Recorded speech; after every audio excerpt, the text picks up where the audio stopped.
The National Bureau of Statistics says more than 700 billion naira was paid in cash as bribes by citizens to public officials in 2023. In its report titled NBS Corruption in Nigeria, Patterns and Trends, the Bureau said 70% of Nigerians declined to pay bribes at least once in 2023. Released in Abuja on Thursday, the report said about 76% of those who rejected bribes are in the Northwest, the highest across the geopolitical zones. The average cash bribe paid was 8,284 Nigerian Naira, while the nominal average cash bribe size increased since 2019 from 5,754, as this does not account for inflation, according to the report. Well, joining me to discuss this is Debo Adeniran, the chairman, Center for Anti-Corruption and Open Leadership. He joins me on the program. Thank you for your time, Debo. Thank you, my brother. Thank you for having me. I mean, interesting statistics there by the NBS. What do you think of it? Well, I just think that is still an understatement. Understatement? Yes. Because when you look at the way things happen, when you want to transfer business with government MDAs, you discover that there could be, the number could be higher. Up till the time, Chief Olusegun Obasanjo set up the ICPC in, what year is that? 1999 or thereabouts. Bribery and corruption, 10% kickbacks, and the rest of them was the sing-song. But later, it was cases of inflated contract sums, manipulation of receipts, and so on and so forth. And then later, it became situations where contracts that were never executed were paid for, and nobody. As a matter of fact, when you look at what happened during the Obasanjo days, when several power projects, independent power projects were awarded, about 6 of them, even Chief Olusegun Obasanjo himself, as strict as he claimed to be, confessed that there are some of these projects that were not touched at all. So that people pay bribes is scratching the problem on the surface. The bribes they pay is just to get some document from government, some approval here and there. You want to obtain licenses and the rest of them. These are the places where bribes are taken. Or when you want to buy your ticket, you want to do so many things, just those little ones. But the bigger ones are those ones who actually cut contracts to you and ask you to execute just what you can execute within the remaining amount of money. So it is unfortunate that Nigeria was brought to that sorry state where nobody wants to transfer business with government if you cannot pay bribe ahead of time and give kickbacks. Why do you think? I mean, Debo, you've given a picture. You've painted a picture here, a pretty much graphic picture here of a practical scenario. But why do you think that bribery seems endemic in the nature of many Nigerians? What do you think is responsible for the root cause? It seems to be like a lifestyle for many. Why is that? Anyway, it became lifestyle because there were no consequences for wrongdoings. But gets away with blue murder. Okay? And there's nobody to report to. Most of the time, when briberies are discovered, you discover that even the highest official of the MDA has even collected something higher than what the lower level officers were collecting. So everybody was working hands in glove in the business of corruption. So no consequences, and there is dereliction of duty.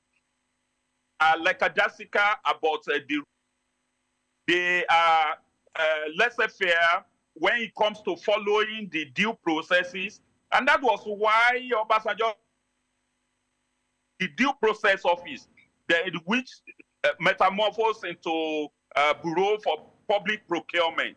Despite all the rules and guidelines that governs public procurement in Nigeria, people still circumvent the procedure with a view to giving a... Debo, are you there? That. So okay. Basically, it's because there are no consequences for wrongdoing, because Is it a situation of no consequences for wrongdoing, or a situation of institutions being weak? Because I know that we have the ICPC, we have the EFCC. You can, of course, if you have a strong case, you can take it to the judiciary for toll. I mean, there are agencies and platforms to if you have a strong case, to report to. So the truth, yeah. Can you hear me? Yes, I can.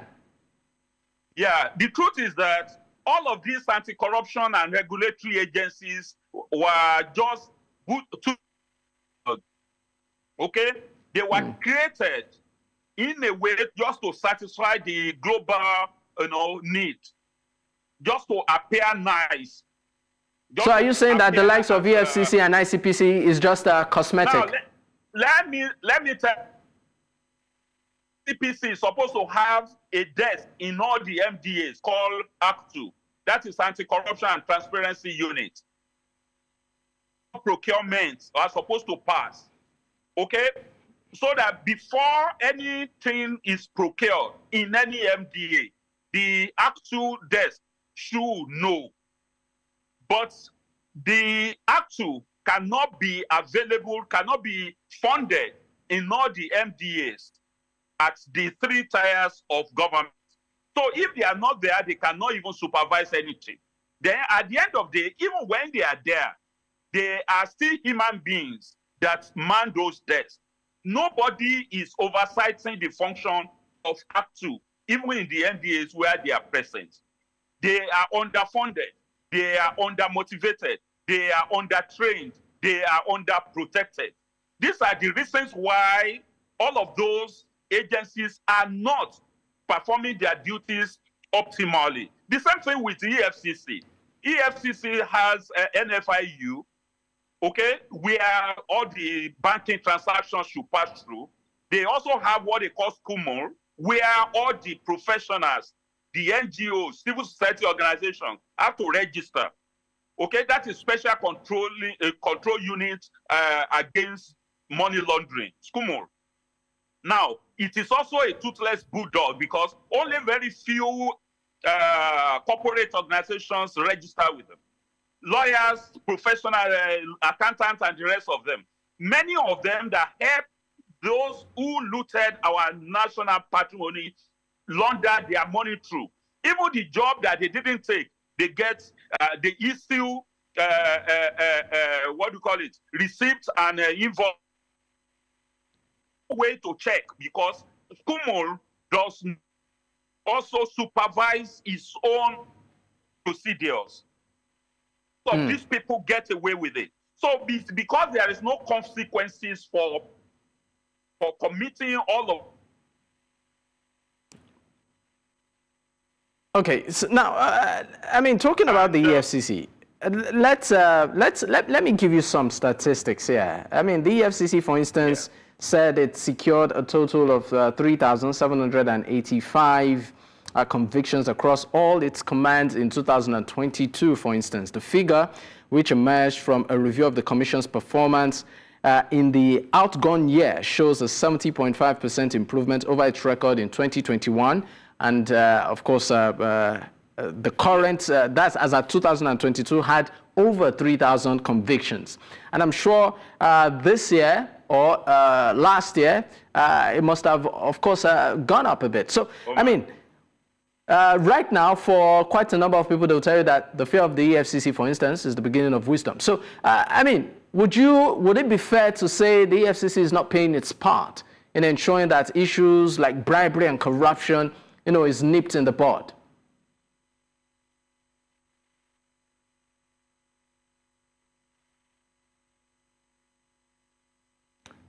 I think we lost a connection there with Debo, but just to bring you up to speed on what we are discussing, we are actually looking at a report by the NBS talking about bribes in Nigeria in 2023. Now, according to the National Bureau of Statistics, okay, I think we have Debo back. Debo, we lost you for a moment. I believe you got my question.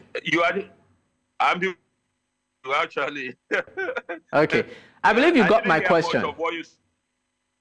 Well, from the snippets I got, can you hear me now? Yes, I can.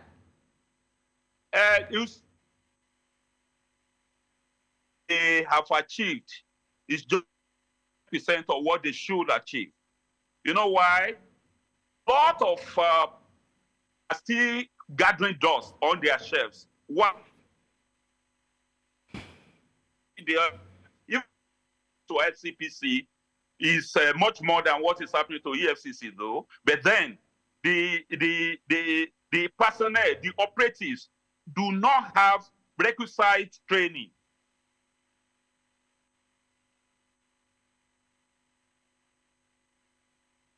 They do not even have enough personnel to due diligence investigation on the cases. All of the ones they get, most of them are cyber crimes, and the real corruption, the real financial criminals are always difficult to track down. Funding of the anti-corruption is never enough. What you find is that most of the cases being handled by EFCC are international in nature. EFCC had to travel around the world to gather information against some of their, what do you call it now? And if they don't get adequate evidence with enough witnesses who are ready to stand against the suspects in court, they will not win the case. So to get all of this, they are not well funded to the extent that they will be able to convince their witnesses to come to court. Okay, Debo, I mean, we are pressed for time. It's in jeopardy. All right. The protection of whistleblowers and witnesses on their cases is very difficult because the whistleblowers are not well protected. All right, Debo, because we're pressed for time, I would just like you to respond to this in 30 seconds. Now, some individuals will say, you know what, I didn't take a bribe, it was a gift, right? So my final question to you is this. When does a gift become a bribe, if at all? It's a bribe when you have an obligation to deliver to the person that is giving, or that the person is under your investigation or your scrutiny, it becomes a bribe. If you didn't do anything for anybody, like you are a journalist, if somebody had to give you money before you use a news item that concerns them, that is a bribe. That is motivating people to do what ordinarily they should do. But it is a gift when you just appreciate what you are doing. That I like the way you make your presentation. I like your delivery. I like the content of your program. And I like your posture. I like your nature. All of these, people can just give you gift that, look, I want to give you a jacket and trouser. I want to give you a suit. I want to give you some money. Don't have anything that is necessarily your duty to deliver to him, in particular with a view to getting some advantages from doing your work. All right. So that is it.